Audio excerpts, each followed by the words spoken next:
Perkenalkan, nama saya Rehan Antoni dari Prodi S1 Akuntansi, kelas 01 Sake 012.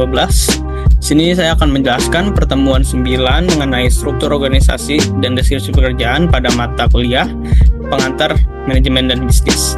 Langsung saja, di sini ada pokok pembahasannya, yaitu ada 5: definisi, unsur, tujuan, struktur, dan deskripsi pekerjaan. Langsung saja, di sini poin pertama yaitu definisi.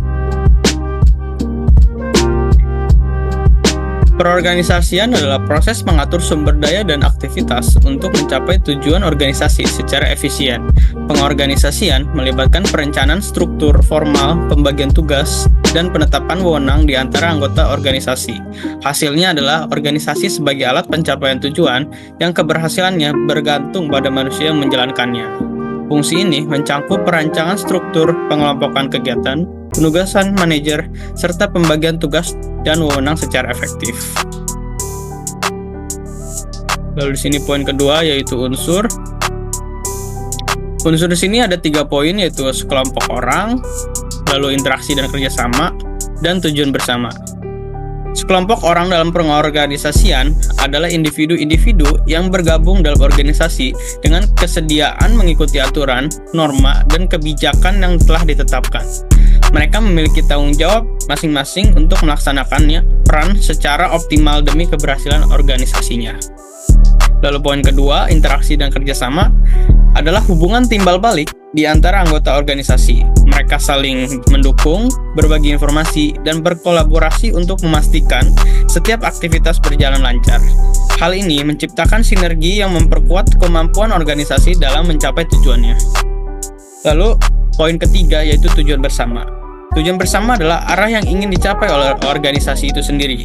Semua aktivitas, keputusan, dan kerja sama diarahkan untuk merealisasikan maksud, sasaran, dan tujuan sehingga organisasi dapat berfungsi dengan efektif dan efisien. Lalu dilanjut ke poin pembahasan 3 yaitu tujuan. Apa sih tujuannya? Yaitu tujuannya adalah memastikan kebijakan bisnis dijalankan secara optimal. Hal ini dicapai dengan menjelaskan tujuan organisasi, membagi tugas dengan jelas, mendorong kerjasama tim, memastikan fleksibilitas dalam menghadapi perubahan, dan menekankan akuntabilitas individu untuk hasil yang efektif. Lalu dilanjut lagi pada poin keempat yaitu struktur. Struktur pengorganisasian. Struktur perorganisasian adalah cara suatu organisasi mengatur dan membagi tugas, wewenang, serta tanggung jawab agar tujuan organisasi dapat tercapai secara efektif dan efisien. Jenis-jenis struktur itu sendiri yaitu ada struktur fungsional, struktur divisional, struktur matriks, struktur tim, struktur lini, dan staff. Pada struktur fungsional, pembagian organisasi berdasarkan fungsi dan keahliannya, seperti pemasaran, keuangan, dan produksi. Lalu pada struktur divisional, organisasi dibagi berdasarkan produk, wilayah, atau pasar di mana setiap divisi memiliki tanggung jawab yang lebih spesifik. Lalu struktur matriks menggabungkan 2 jenis struktur, misalnya fungsional dan divisional, untuk menciptakan kolaborasi yang lebih baik antara berbagai departemen. Lanjut struktur tim. Di sini berfokus pada pembentukan tim yang lebih fleksibel untuk menyelesaikan proyek atau tugas tertentu. Lalu struktur lini dan staff ini menggabungkan garis komando yang jelas dan staf pendukung yang memberikan saran atau keahlian khusus.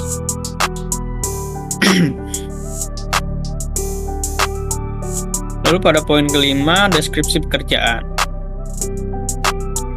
Deskripsi pekerjaan di sini ada definisinya dan tujuannya.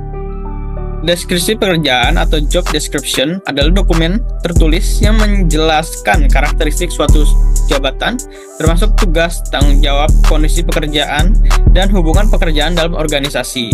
Dokumen ini menyusun informasi mengenai ruang lingkup, wewenang kewajiban, serta kriteria penilaian dan hasil pekerjaan.